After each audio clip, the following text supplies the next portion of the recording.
நம்ம ஊர்லேயே இந்த உலகத்திலேயே சேஃபான ஒரு ட்ராவல் அப்படின்னு சொல்லும்போது அது ஏர் ட்ராவல் அப்படின்னு சொல்லுவாங்க. அந்த மாதிரியான விமான சேவை ஒட்டுமொத்தமாக இந்தியாவில் பெரிய ஒரு பாதிப்பை ஏற்படுத்தியிருக்கு. கிட்டத்தட்ட நாளொன்றுக்கு 2000 ஃப்ளைட்ஸ் இல்லாட்டி 685 ஃப்ளைட்ஸ், இன்றைக்கி வேணால் ஒரு 700க்கும் அதிகமான ஃப்ளைட்ஸ் கேன்சல் பண்ணிகிட்டு இருக்காங்களே இண்டிகோ. அங்கே இருக்கக்கூடிய அந்த கவலைகள், அங்கே அந்த சோகமாக இருக்கக்கூடிய அந்த பேசஞ்சர்ஸினுடைய அந்த கதைகள், இது எல்லாமே மனசை ஒரு பக்கமாக ஒரு யோசிக்க வைக்குது அப்படின்னு சொல்லலாம். இல்லை, நீங்கள் பேசஞ்சர்ஸ் யாருமே உள்ளே வரக்கூடாது, நாங்கள் இராணுவத்தை போட்டு எல்லாத்தையும் தடுத்திருக்கிறோம் அப்படின்னு சொல்லி மத்திய அரசாங்கம் சொன்னாலும் இதுக்கு பின்னணியில் இருக்கக்கூடிய உண்மைகள், இண்டிகோ நிறுவனத்துக்கு என்ன தான் ஆச்சு, அப்படி எந்த சிக்கலில் அவங்க சிக்கிக்கிட்டாங்க அப்படிங்கிறது யாருக்குமே தெரியல. இண்டிகோ விமான சேவை நிறுத்தப்பட்டிருக்கிறது, கொஞ்சம் விமானங்கள் பறக்கவில்லை, ரத்து பண்ணிட்டாங்க. அதனால் பேசஞ்சர்ஸ் ரொம்ப பெரிய அளவில் சண்டை போட்டுட்டு இருக்காங்க. இவ்வளோதான் நமக்கு தெரியும். ஆனால் இதுக்கு பின்னாடி கிட்டத்தட்ட ஒரு 2 வருடங்கள் இண்டிகோ செய்த மிகப்பெரிய தில்லாலங்கடி வேலை அப்படிங்கிறதெல்லாம் யாருக்கும் தெரியாமல் இருந்தது. அது இப்போ வெளி உலகத்துக்கு வந்திருக்கு. அப்படி என்ன சம்பவம் நடந்திருக்கு அப்படிங்கிறத இந்த ஒரு வீடியோவில் பார்க்க போகிறோம். அன்பு தமிழஞ்சங்களுக்கு தமிழ் பொக்கிஷத்தின் வணக்கங்கள்.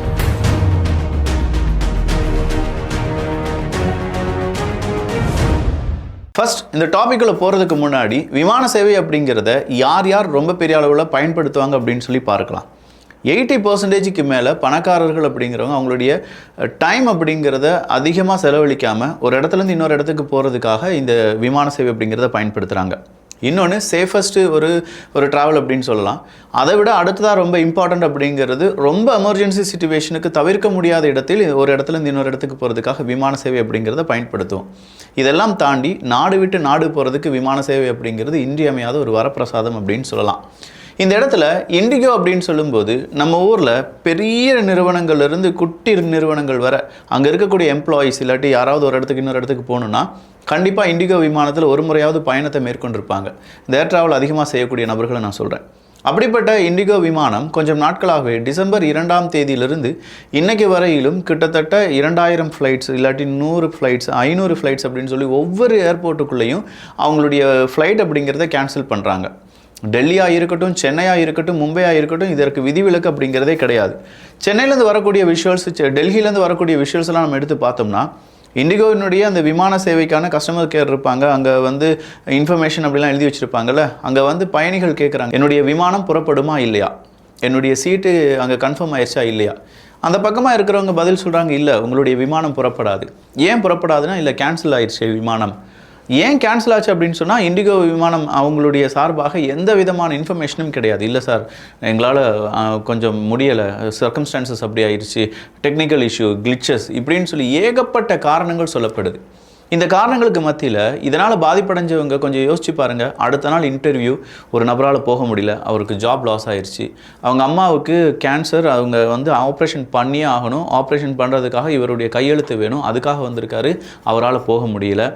ஒரு திருமணம், அந்த திருமணத்துக்கு அந்த தம்பதியினால் போக முடியல, அந்த தம்பதியினர் அவங்களுடைய ரிசப்ஷனில் திருமணத்தை செய்து கொண்டார்கள் அப்படிங்கிற ஒரு செய்தி வெளியாகுது.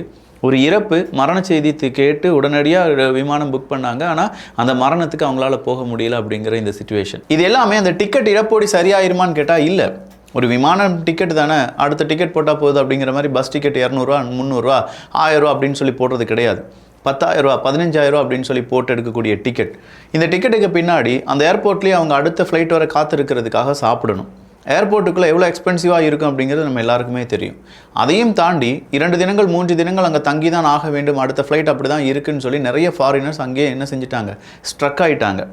அவங்களுடைய நிலைமையை கொஞ்சம் யோசிச்சு பாருங்கள். விசா ரினிவல் ப்ராசஸாக இருக்கட்டும், இல்லை அந்த இடத்துல ஹோட்டல்ஸ் கிடைக்கிறதா இருக்கட்டும், அதனால் ஏற்படக்கூடிய மன உளைச்சலாக இருக்கட்டும், இதெல்லாம் தாண்டி ஒவ்வொரு நபர் அந்த இண்டிகோ மேலே வச்சுருந்த மரியாதையும் அவங்களுடைய அந்த ஒட்டுமொத்த நம்பிக்கையும் இண்டிகோ என்ன செஞ்சிட்டாங்க அப்படின்னு கேட்டால் தெரிஞ்சிட்டாங்க. அவ்வளோதான், எங்களால் ஒன்றுமே செய்ய முடியாதுன்னு சொல்லிட்டாங்க.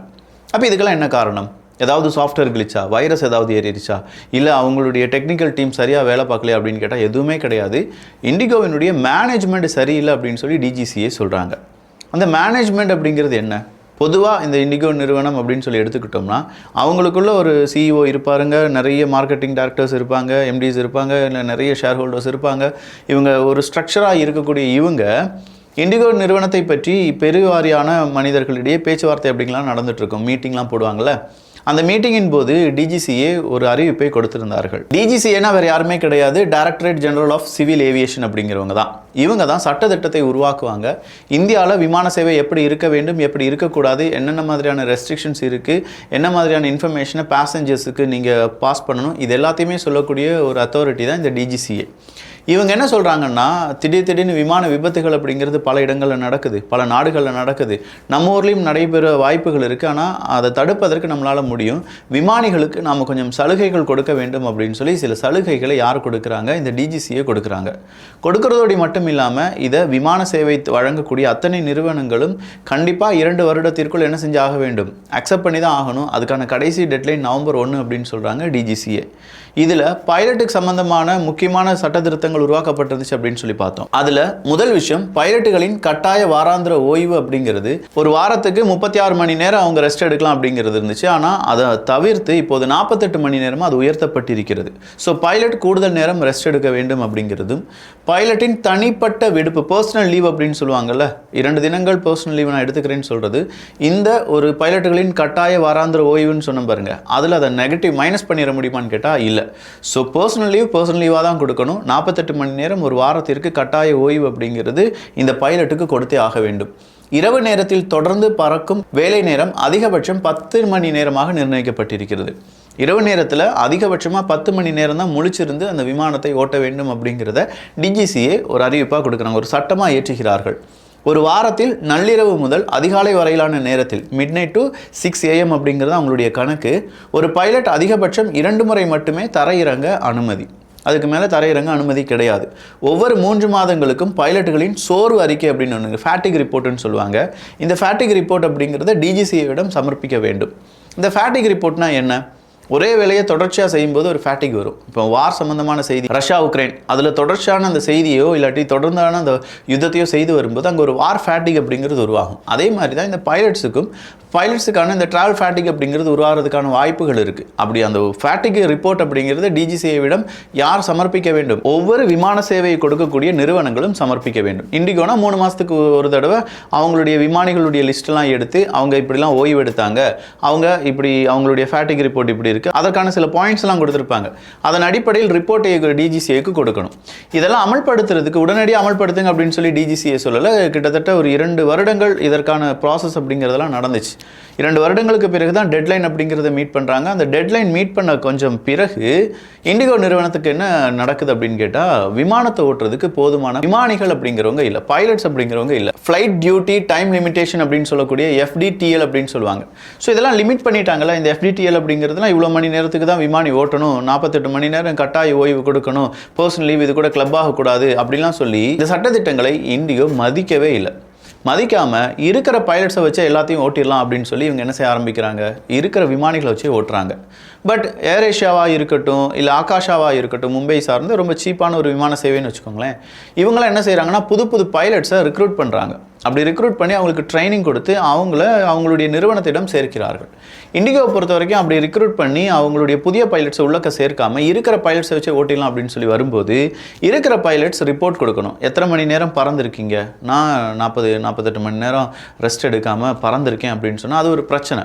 அப்படி பிரச்சனை வராமல் இருக்கிறதுக்கு அந்த பைலட் என்ன செய்வார்னா, இல்லை நான் இவ்வளோ நேரம் பறந்துட்டேன், கவர்மெண்ட் இவ்வளோ உத்தரவு கொடுத்துருக்காங்க, இந்த மணி நேரம் நான் பறந்துட்டேன், நான் ஓய்வு அப்படின்னு சொல்லி இண்டிகோ நிறுவனத்தை அந்த ஃப்ளைட்டை ஓட்டக்கூடிய பைலட்ஸ் என்ன செய்கிறாங்க, வேலையை அப்படியே விட்டுட்டு அவங்க ஓய்வு எடுக்க போயிடுறாங்க. உண்மையிலேயே அவங்க வாண்டடாக செய்கிறாங்களான்னு கேட்டால் இல்லை, அதுதான் சட்டம், டிஜிசிஏ சொன்ன சட்டம். அப்போ அவங்க ஓய்வு எடுக்க போகும்போது இந்த இண்டிகோ விமானத்தை யார் ஓட்டுறது, புது விமானிகளும் கிடையாது, இண்டிகோ விமானம் எல்லாம் அப்படியே நிறுத்தப்படுகிறது. இந்த இடத்துல இருந்து தான் சிக்கல் ஆரம்பிக்குது. இப்படி டிசம்பர் 2ஆம் தேதி ரொம்ப பெரிய அளவில் ஆரம்பிக்கும் போது ஒரே நாளில் 2000க்கும் அதிகமான விமான சேவை அப்படிங்கிறது பாதிக்குது. சாட்டர்டே நம்ம 2 தினங்களுக்கு முன்னாடி நம்ம எடுத்து பார்த்தோம்னா சாட்டர்டேயில் கிட்டத்தட்ட 600க்கும் அதிகமான விமான சேவை பாதிப்பு. இன்றைக்கி நம்ம எடுத்து பார்த்தோம்னா 500க்கும் அதிகமான விமான சேவை அப்படிங்கிறத நிப்பாட்டியிருக்காங்க. ஸோ இந்த விமான சேவை நிப்பாட்டியிருக்காங்க அப்படின்னு சொல்லும்போது அந்த இடத்துக்குள்ளே ஃப்ளைட் அப்படிங்கிறது பறக்க வைப்பதற்கான விமானிகள் அவங்கக்கிட்ட போதுமான அளவுக்கு இல்லை. எல்லாருமே ஃபேட்டிக்காக இருக்காங்க, இல்லாட்டி ஒன்று அவங்க ரெஸ்ட் எடுக்க வேண்டும், இல்லாட்டி அவங்களுடைய ஊர் திருவிழா இது எல்லாமே இருக்கும்போது இந்த இடத்துல நவம்பர் டிசம்பர் மாதத்தில் தான் இந்த சிக்கல் வந்தது அப்படிங்கிறது இன்னும் ஆழமாக நீங்கள் கவனிச்சுக்கோங்க. பொதுவாகவே நம்ம ஊரில் ஃபெஸ்டிவல் சீசன் அப்படிங்கிறது இந்த நவம்பர் டிசம்பர் மாதம் தான். குறிப்பாக இந்த டிசம்பர் மாதம் அப்படின்னு சொல்லும்போது கிறிஸ்மஸ்லேருந்து அடுத்த நியூ இயர் வர எல்லாருமே பல ஏரியாவுக்கு பல நாடுகளுக்கு ஏன் பல ஊர்களுக்கு பறந்து போகிறதுக்கான வாய்ப்புகள் எல்லாமே இருக்குது. இந்த நேரம் வந்து இண்டிகோ இந்த மாதிரியான ஒரு ஒரு கவர்மெண்ட் சொன்ன ரூல்ஸ் அண்ட் ரெகுலேஷன்ஸை ஃபாலோ பண்ண முடியாமலே திணறுகிறது அப்படின்னா இது யாருடைய பிரச்சனை? இது இண்டிகோவினுடைய பிரச்சனை. இதனால் பாதிப்படைவது யார்? பல ஆயிரம் ரூபாய்களை கொடுத்து ஒரு டிக்கெட்டை புக் பண்ணக்கூடிய சாதாரண மனிதன் இதனால் பாதிப்படுகிறான். அப்போ இன்னும் 24 மணி நேரத்தில் நீங்கள் ரிப்போர்ட் தரணும் அப்படின்னு சொல்லி இண்டிகோ நிறுவனத்திற்கு நம்முடைய மத்திய அரசாங்கம் ஒரு கடிதத்தை அனுப்பியிருக்கிறார்கள். அந்த கடிதத்தில் இண்டிகோ நிறுவனம் உண்மை சொல்லுவாங்களா பொய் சொல்லுவாங்க அப்படிங்களான்னு தெரியல. பட் ஒரு ரூல்ஸ் அண்ட் ரெகுலேஷன்ஸ் உருவாக்குறாங்க அப்படின்னா அதை ஃபாலோ பண்ண முடியாமல் எவ்வளோ நாள் போகுதோ அவ்வளோ நாள் அதை வச்சு ஓட்டிடலாம், அதன் பிறகு பார்த்துக்கொள்ளலாம் அப்படின்னு சொல்லி இண்டிகோ செய்திருப்பது மிகுந்த ஒரு சிக்கலை ஏற்படுத்தியிருக்கிறது. இண்டிகோவினுடைய ஷேர் ப்ரைஸாக இருக்கட்டும், இண்டிகோவினுடைய நம்பகத்தன்மையாக இருக்கட்டும், இது எல்லாமே அடி வாங்கியிருக்கு என்பதும் குறிப்பிடத்தக்கது. ஓவராலாக இதிலேருந்து இண்டிகோ தப்பிப்பதற்கு டிசம்பர் 10ஆம் தேதியிலேருந்து 15ஆம் தேதி வரை ஆகும் அப்படின்னு சொல்லியிருக்காங்க. டிசம்பர் 10, 15க்கு பிறகு தான் நார்மலாக ஆகும். எந்தெந்த ஊருக்கு டிக்கெட் புக் பண்ணியிருக்காங்களோ அந்த ஊர்களுக்கே ஒரு விமான சேவையை கொடுக்க முடியும் அப்படிங்கிறதும் இண்டிகோ குறிப்பிட்டிருக்கக்கூடிய சில விஷயம்தான். ஸோ ஒட்டுமொத்தமாக இண்டிகோ இந்த ஒரு பிரச்சனையில் சிக்கியிருப்பதற்கு முழு காரணமும் இண்டிகோ நிறுவனமும் அதனுடைய மேனேஜ்மெண்ட் தான். புதிய பைலட்ஸ் எடுக்காமல் இருந்தது, அந்த பழைய பைலட்ஸுக்கு போதுமான அளவுக்கு ட்ரைனிங் கொடுக்காமல் இருந்தது. இது எல்லாம் சேர்ந்து தான் இண்டிகோ இவ்வளோ பெரிய சிக்கலை சந்தித்திருக்கிறது. எது எப்படி இருந்தாலும் இண்டிகோ நிறுவனம் அதில் ஏற்படக்கூடிய சிக்கல், இதனால் ஏர்லைன்ஸுக்கு என்ன மாதிரியான பிரச்சனைகள் உருவாகி இருக்கிறது அப்படிங்கிறது எல்லாத்தையுமே இந்த ஒரு பதிவு வழியாக கேட்டிருப்பீங்க. இதே மாதிரி இன்னும் பல பதிவுகளை தெரிந்து கொள்வதற்கு தமிழ் பொக்கிஷம் சேனலை சப்ஸ்கிரைப் பண்ணிக்கோங்க. நல்லதை பகிர்ந்து நல்ல சமுதாயத்தை உருவாக்குவோம். நன்றி, வணக்கம்.